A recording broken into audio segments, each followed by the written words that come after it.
अगर हम नियम पूर्वक अधिक भजन करें तो कम समय में हम निर्विषय हो सकते हैं। एक बार एक दिन सत्संग हुआ था कि 1 करोड़ नाम जप करने पर भागवतिक स्वप्न आने लगते हैं, बड़ी दिव्यता आने लगती है, सद्गुण आने लगते हैं। 2 करोड़ नाम जप करने पर इंद्रियां निर्विषय होने लगती है, नाम प्रिय लगने लगता है, और जो दिव्य आकाशचारी ऋषि मुनि हैं उनसे बात होने लगती है। ऐसे करोड़ करोड़ नाम के 13 करोड़ नाम का 13 करोड़ नाम जप करने वाला दूसरों को मोक्ष प्रदान कर सकता है। तो हम नाम अधिक जप करें और अपने आप को भगवद आश्रित कर दें। वो विषय जो निषेध हैं उनको तो स्वीकार ही ना करें, और जो विषय विधि है कि आप स्वीकार कर सकते हैं वो भगवान को अर्पित करके भोगिए, तो रस बुद्धि होने पर भी भगवत प्राप्ति हो जाएगी। जैसे बहुत सुंदर भोजन में रीता है, वो हम भोजन श्री जी को भोग लगा दें, अब हम स्वाद से पाएं। हमारी लाडली जो ने पाया है, रोटी सब्जी दाल खीर पूड़ी जो भी है कितना स्वादिष्ट है, स्वाद बखान बखान करके पाओ तो भी आप बंधोगे नहीं, क्योंकि प्रसादे सर्व दुखानाम हानि रस्योपजायते। भगवत प्रसाद समस्त दुखों का नाश कर देता है और प्रसन्नता प्रदान करता है। ऐसे ही जो हमें विषय प्रिय है वो हम भगवान को अर्पित कर दें। जो विषय प्रिय है, नाथ ये आप देख लो, आपकी मर्जी हो तो इसकी प्रियता अपने चरणों में घसीट लो, आपकी मर्जी हो वैराग्य दिला दो, प्रभु मैं आपकी शरण में हूं। और बात पक्की समझो, शिव बिरंची का मोह है को है बपुरान, बेचारा और कौन डींग हाँक सकता है। शिव बिरंची का मोह है, भगवान की बलवती माया है। तो भगवान ही जब हमें निकालेंगे तभी हम निकल सकते हैं।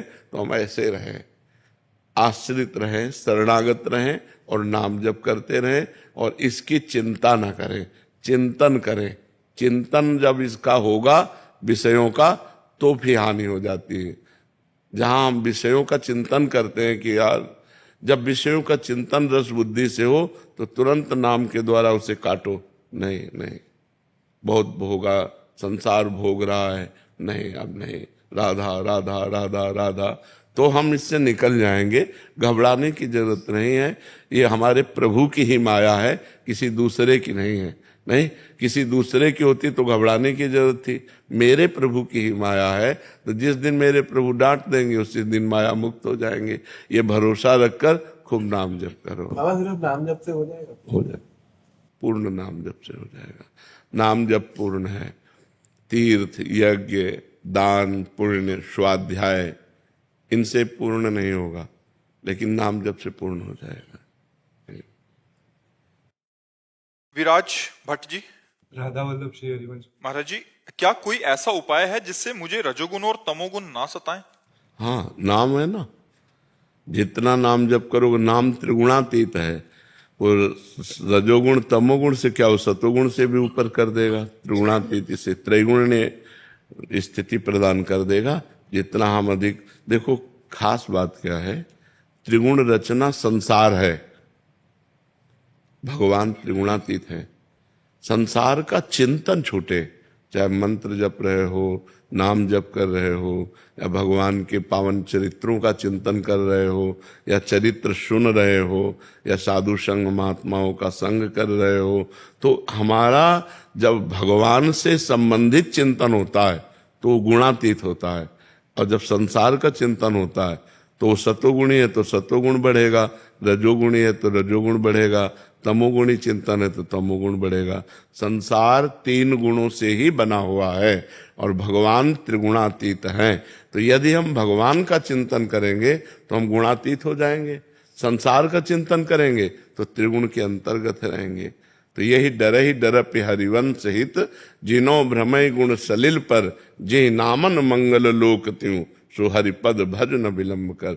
डरते रहो कहीं रजोगुण तमोगुण हमें नष्ट न कर दें, इसलिए जिनका नाम तीनों लोकों का मंगल करने वाला है उन भगवान का नाम जप करें। महाराज जी, घर पे जाते ही थोड़े टाइम तक रहता है यहाँ का प्रभाव जी। नाम का, उसके बाद कभी कभी ऐसा हो जाता है कि मैं तमोगुणी हो गया हूँ और उससे बाहर नहीं निकल पाऊंगा। बिल्कुल। नाम छूटने लगता है, ऐसा होता है कि नाम छूट जाएगा तो मेरा क्या होगा। बिल्कुल बिल्कुल नहीं, बहुत कृपा आपके ऊपर है। जो नाम छूटने पर आपको पीड़ा होती है, ये भगवान की विशेष कृपा है। विशेष कृपा पात्र में ये लक्षण होते हैं। नहीं तो इस अवस्था में तो भोगों का चिंतन और भोगों की क्रियाएं, इसी में जीव मस्त रहता है। लेकिन आप यौवन अवस्था में भगवान नाम छूट न जाए, इस पीड़ा से युक्त है, इसलिए विशेष कृपा आप कर रहे हैं। ये ध्यान रखिए, खान पान गड़बड़ न होने पावे।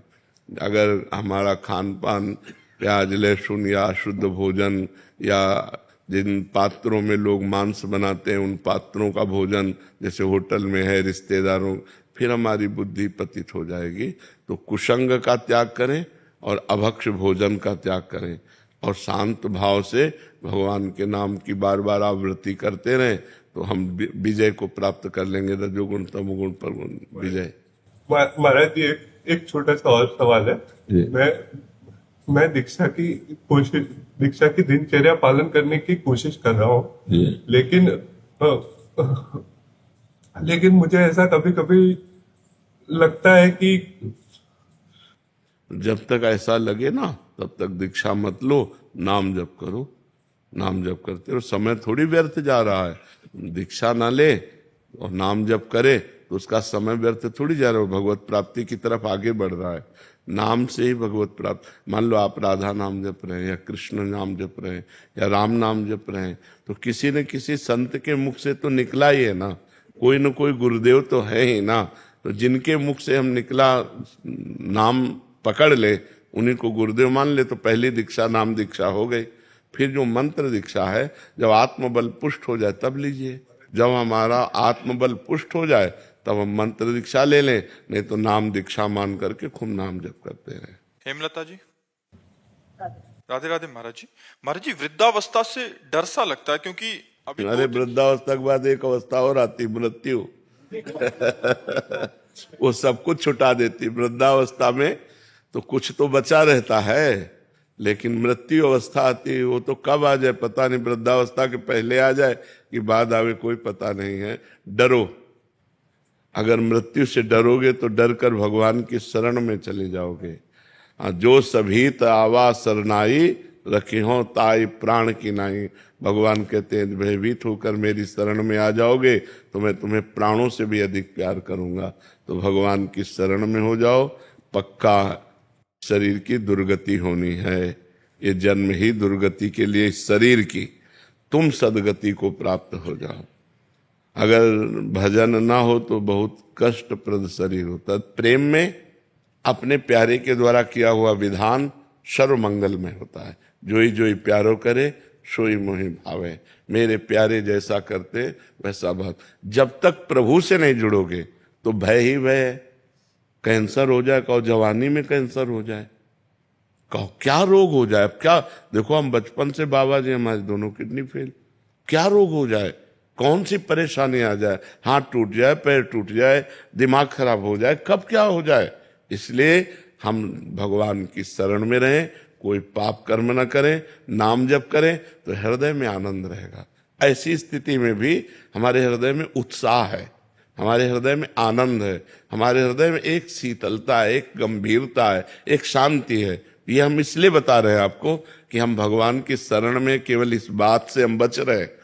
नहीं जैसे पूरे मकान में आग लगा दी गई हो और एक शीतल कमरे में कोई बैठा हो, आंच भी ना पहुंच रही हो, ऐसे हमें भगवान रख रहे हैं कि पूरे शरीर में भीषण कष्ट और हम आनंद में रह रहे हैं। भगवान की शरणागति का ये फल है। अगर भगवान की शरण में हो जाओ, नाम जप करो, तो यही आपको भी, आप पर भी कृपा हो जाए। देखो प्रहलाद जी को आग में जलाया गया, पर्वत से दबाया गया, जल में डुबाया गया, विष पिलाया गया, लेकिन कोई फर्क पड़ा क्या? क्यों? क्यों भगवान श्री हरि की गोद में है, वो हरि की स्मृति में है, वो हरि के चिंतन में डूबे हुए हैं। तो क्या आप चिंतन नहीं कर सकते? विचार करो, क्या आप राम राम हरि हरि कृष्ण कृष्ण नहीं जप सकते? आप जप के देखो, इसे साधारण मत मानो, आप कह के देखिए, लोक और परलोक तुम्हारे दोनों मंगल में हो जाएंगे। भाव लगे ना लगे, श्रद्धा बने ना बने, मन लगे ना लगे, केवल जबरदस्ती जपिए। जैसे एक गरीब आदमी ओवर टाइम भी मेहनत करता है पैसे के लिए, ऐसे अधिक से अधिक समय नाम जप कीजिए। देखिए ये लोक और परलोक सब मंगल हो जाएगा, सब जगह आनंद हो जाएगा। रश्मि जी दिल्ली से। अलका जी। महाराज जी आप दोनों का एक जैसा था कि महाराज जी जब सामने परिस्थिति आती है, जब कोई कटु वचन बोलता है, तब नाम क्यों नहीं सुनाई देता? बहुत कोशिश करने पे भी मुख से प्रतिक्रिया हो जाती है। अभ्यास की कमी है।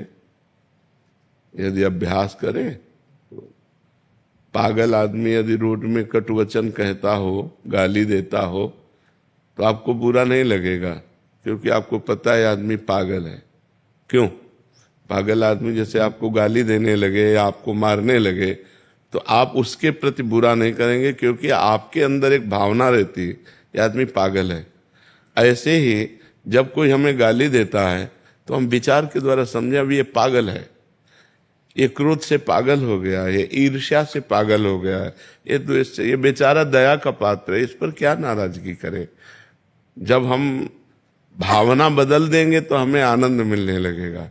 यदि हम ऐसी बात सोचने लगे या फिर ये सोचे मेरे भगवान इसमें विराजमान है, मेरा कोई कर्म है जिस कर्म को पवित्र करने के लिए भगवान इसके अंदर से प्रतिकूलता, कटुवचन, अपमान, तिरस्कार दे रहे हैं, मुझे सह लेना चाहिए, सहने से मेरे पाप नष्ट हो जाएंगे। तो हम अगर विचारवान हैं तो हम बच सकते हैं, अगर विचारवान नहीं है तो एक गाली दी हम 2 गाली दे दिए, ये सब ठीक नहीं है। भजन करने वाला उपासक करत जे अनुशहन निंदक तिनहु पे अनुग्रह कियो।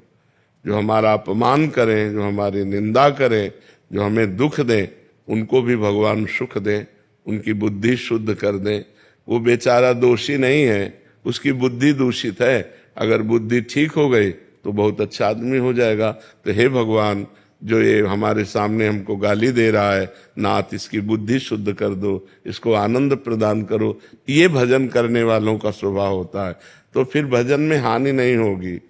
और अगर हम दूसरे का मंगल मनाने लगे, बुरा मनाने लगेंगे, तो वहां बुरा जब होगा हमारा पहले बुरा हो जाएगा कि हमारा भजन छूट जाएगा, हमारा हृदय मलिन हो जाएगा, हमारा हृदय जलने लगेगा।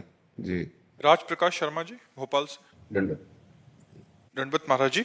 महाराज जी प्रातः स्मरणीय पूरी पीठाधीश्वर महाराज जी जो शंकराचार्य जी महाराज जी हैं, कृपा से दास को उनके सानिध्य एवं संरक्षण का सौभाग्य प्राप्त हुआ। सेवा निवृत्त होने के पश्चात जब श्रीधाम वृंदावन में वास हेतु गुरुदेव ने आज्ञा प्रदान की, तब उन्होंने ये भी निर्देश किया कि वृंदावन में निवास के लिए किसी संत महापुरुष अथवा ब्रजवासी वैष्णव से वहां की रहनी रिवाज की जानकारी लेकर तथा उनकी अनुमति प्राप्त कर ही ब्रजधाम वास कीजिएगा, उचित रहेगा। इस संदर्भ में गुरुदेव मैं आपके श्री चरणों में निवेदन करता हूँ कि मुझे वृंदावन वास की रहनी की शिक्षा और महाराज जी कैसे। सबसे सार बात है, देखो आप गृहस्थ धर्म से युक्त हैं, आपने जो भी कमाया है उस कमाई हुई वस्तु से ही आप अपना भरण पोषण करें।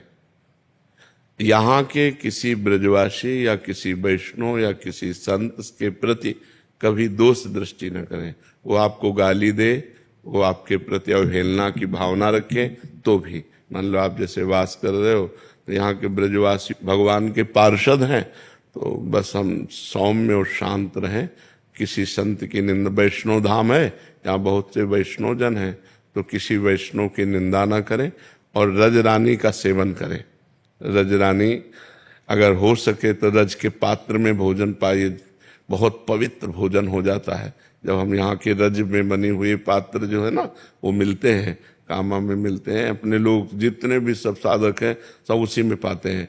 और अपनी सैयाग में थोड़ी रज डाल लीजिए, जैसे ऐसे रज डाल लिया और ऊपर से बिछौना बिछा लिया, तो हम रज में ही सोते हैं, रज के पात्र में ही खाते हैं। यहाँ रज का बहुत बड़ा महत्व है, ब्रज रज का बहुत बड़ा महत्व है। और हो सके तो 1-2 रोटी निकाली, गऊ को पवा दी, चिड़िया पक्षियों को पवा दिया, कुछ दाना 100-200 ग्राम लेकर डाल दिया, जिससे जैसे कबूतर हैं, अन्य पक्षी हैं, वो दाना चुन ले। यहाँ के पक्षियों की सेवा, यहाँ के ब्रजवासियों की सेवा, संतों की सेवा अगर ना बन सके तो हम अपराध न करें और धाम में पड़े रहें। और वृंदावन बस के इतनो बड़ो सयान, कि जुगल चरण के भजन में निमिष न दीजिए जान। पलक झपकने के समय को निमिष कहते हैं। एक निमिष भी हम प्रभु का चिंतन न छोड़ें, यही धामवास की रहनी है। हम रज का सेवन करें, सबसे झुक के रहें, किसी की निंदा स्तुति न करें, अपनी कमाई का खाएं और भगवान नाम जप करें, इसी से सब हो जाएगा। सरल शब्दों में धामवास किए रहनी, गृहस्थ धर्म से युक्त होकर के। जी। नमिता पवार जी, पुणे महाराष्ट्र से। राधे राधे महाराज जी। महाराज जी, अगर स्वर्ग और नरक में हम पुण्य और पाप के फल भोगते हैं तो हम धरती पर कौन से पापों और पुण्यों का प्रारब्ध भोगते हैं? कि जब सजा होती है तो जुर्माना भी होता है कि नहीं होता? कि 10 साल की सजा और 1 लाख रुपया जुर्माना होता है ना। तो ऐसे ही शेष बचे हुए कर्मों को जो जुर्माना रूप होते हैं वो यहाँ मृत्यु रोग में भोगना पड़ता है। बकाया पूर्ण हिसाब किताब तो नरक और स्वर्ग में होता है। पुण्यों का स्वर्ग में और पाप का नरक में, और बचे हुए पाप जो पुण्य और पाप होते हैं उनसे मिश्रित मानव देह बनता है।